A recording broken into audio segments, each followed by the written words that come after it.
Welcome back to Extra Holiday Games. I'm Extra Holiday, and I kind of forgot where we were at. I think we probably died. It's fine though. Oh, I do remember. There is one thing I noticed in editing that I kind of want to now check out. What? Why am I dodging? Why was I dodging instead of attacking? What? I was hitting the attack button, but it was... Okay, you know what? It's fine. Okay. So. Ow. Fuck you. Ow. Fuck you. Ow. Fuck you. It's fine. Okay. Anyway, as I was saying, there was something that looked funny in editing. I didn't actually stop to observe it, but I want to check it out in game because it seems like it might be important. It's just gonna require a little bit of us going back this way again. And granted, this was the way we were gonna go, so it's not that big a deal, but more or less, it's in that area where I was dying to the guy with the big like cleaver, and there were the guys with the rifles and stuff. Yeah. Also, let me kill this guy real quick, because I definitely forgot to start the stopwatch for this episode. Oh, hi. Why would you bother even coming out here? You're just killing yourself, truly. Hold on, sorry, I just need to do a thing real quick. Don't mind me. There we go, okay. Stopwatch started. Okay, cool. And I'll grab some bullets from this guy. Cool. All right. So yeah, we're gonna go check out an area. I might have missed something in.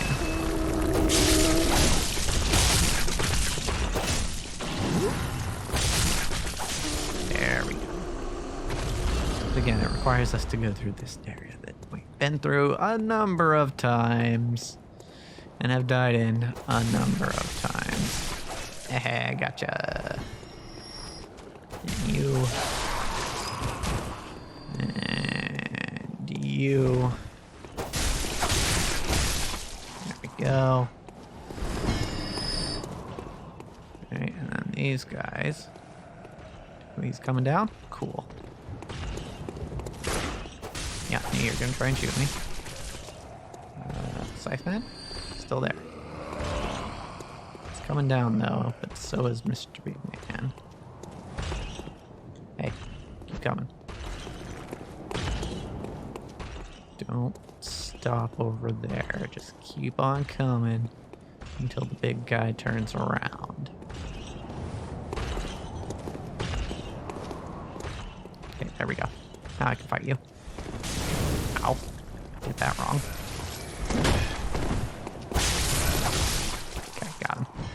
Okay, well, I've done worse. And speaking of, let's go ahead and get a little bit of a sneak attack on this guy. Yeah, hello. Hello. Ow. Okay, that last attack was greedy. Got it. Boom, boom, boom, boom. Done. Ooh, blood vial's good. I've been using a few too many of them. All right. So, hey, what's up? You, yes, me. We've done this tango before. Frankly, ow. I'm not a very good dancer. This is dangerous. If I get hit again, then I die. For sure. Regardless of my health. However, I got it. And the frenzy should be low enough by the time this guy comes after me. Hey. Hey, you wanna fight? Wanna fight? Got me. Yes. Yes. so rude, though. Pointing. Ow. Ow. Okay, I'm dead, right? I have to back up first. Okay, I'm definitely dead now.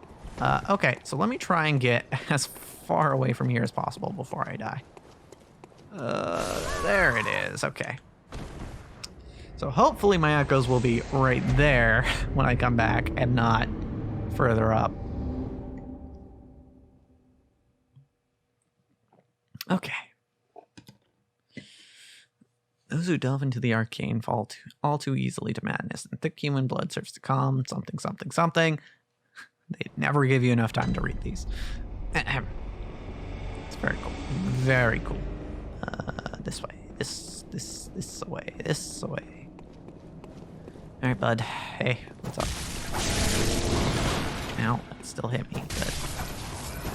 Might have even just killed him if I kept attacking. I did not.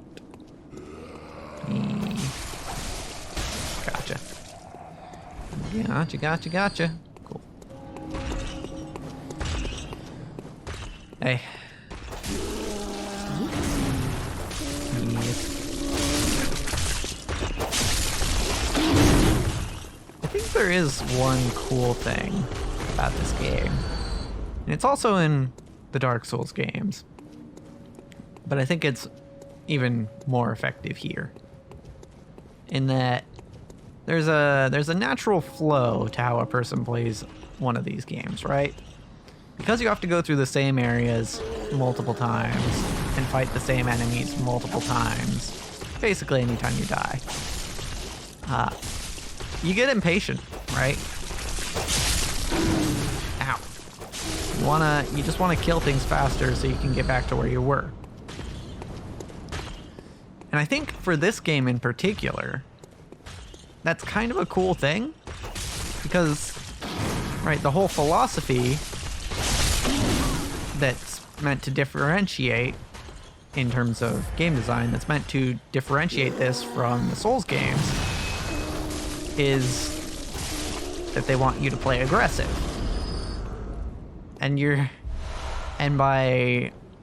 when you are just trying to get through as quick as you can, you're gonna play aggressive, right? That sort of gameplay is incentivized by the fact that you have to go through the same areas over and over and over and over and over. Cool. So it's kind of neat. It's kind of a neat little thing. I don't think it works quite as well with the Dark Souls games because those ones aren't as much about playing aggressive. However, I'd say overall in general with this series, I think it is a neat thing that... Ow. Okay, I thought you were going to try and shoot me with the gun. It is a neat thing that part of the challenge of this series is just not getting impatient. I think it's a little interesting, what would I call it? A little interesting metagame, I guess. You know, it's a challenge you don't get from every game. And honestly, I think that's why people have made out. What in the hell is that range? And also that damage. Damn it, I had like 2/3 of my health. Okay, you know what, it's fine. Yeah, as I was saying, I think that's why the fact that these games are challenging is such a big deal. It is because it offers you that experience of, I mean, a lot of games do this, but these games, the Soulsborne games more than most, I would say, they offer you that experience of having to temper yourself, you know, not being undone by your own impatience. And yeah, you can find that in just about any game, but I don't think any games exemplify that more than the Soulsborne games. And part of that is because of, oh fuck, the difficulty.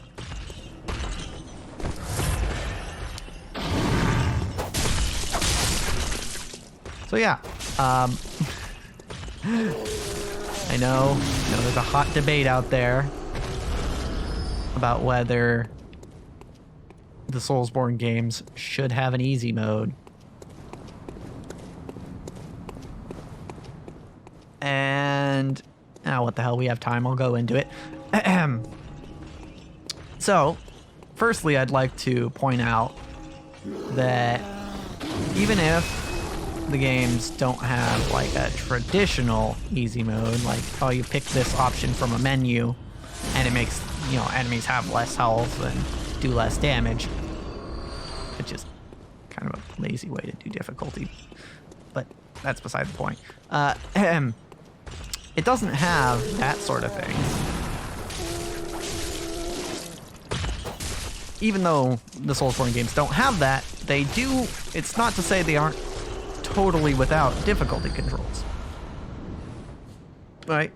I think the best example I've heard is that in Dark Souls, any of the Dark Souls games, specifically not this one, or not Bloodborne as much, but in Dark Souls, there is an optimal way to play that's actually pretty obvious.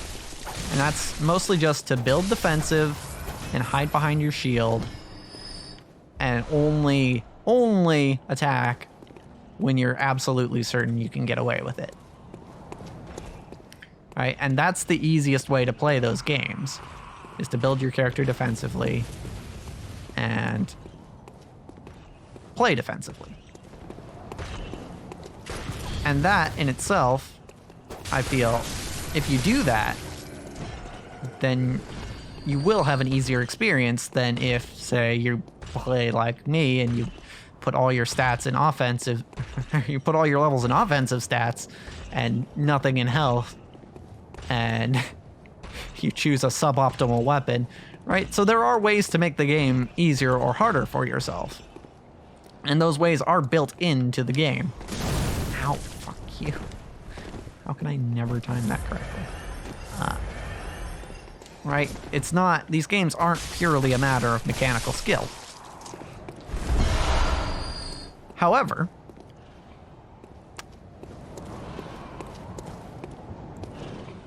even at that difficulty, even picking the optimal route, you know, the optimal build, playing defensively, stuff like that, it still can be too hard for people's tastes. And I can understand that, right? Players will start out at varying skill levels when they start a game. And as a developer, there's really, I say that as if I am a developer, but putting myself in the shoes of a developer, there's really not a ton you can do about that. I mean, if you're making your game available to the general public, there are going to be people who are really good at games who are going to pick it up, and there are going to be people who are really bad at games who are going to pick it up. And inherently, a person's skill level shapes their experience of the game. Right? I was talking earlier about how, you know, one of the challenges of the game is not getting impatient. But is this the example I wanted to bring up? I think it is. So effectively what I'm saying is, for your skill level will affect your experience. So a game that is say if this game is like a good difficulty for me, a good entertaining difficulty for me, that doesn't mean that, you know, my mom, even if she enjoyed the style of gameplay, that doesn't mean that she is going to enjoy this game, because it could just be too hard for her, because she doesn't play video games. So ultimately, to sum up my stance on the matter, And hey, we've actually finally gotten back to the place I was talking about. It was this area. This area here, I think there might be something. Yep, something I missed. To sum up my stance... Oh, fuck. One of you. I don't actually want to fight you. Can I... Eh.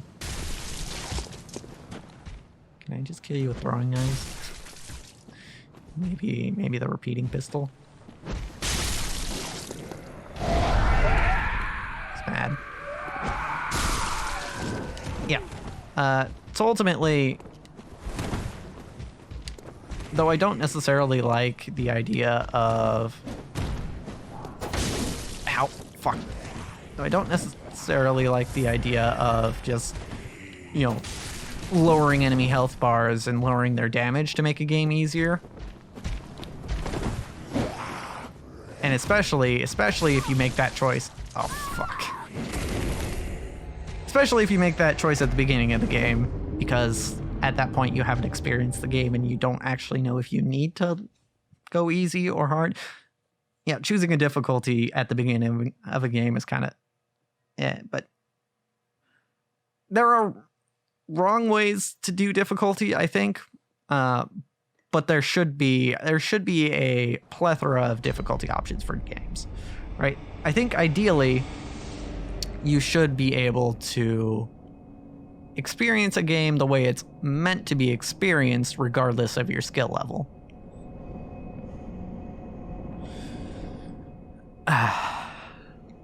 Yeah.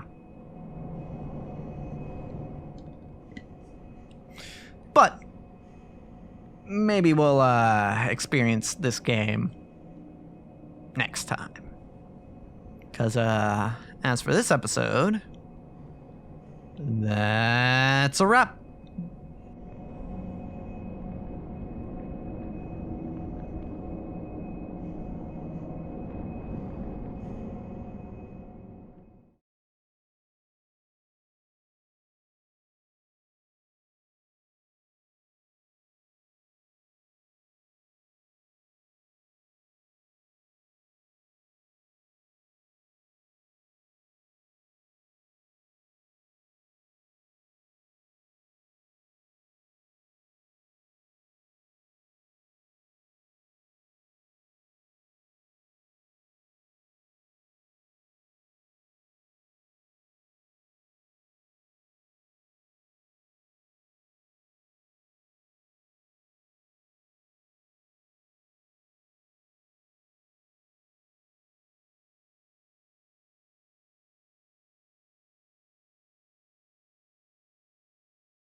I forgot to do the bow.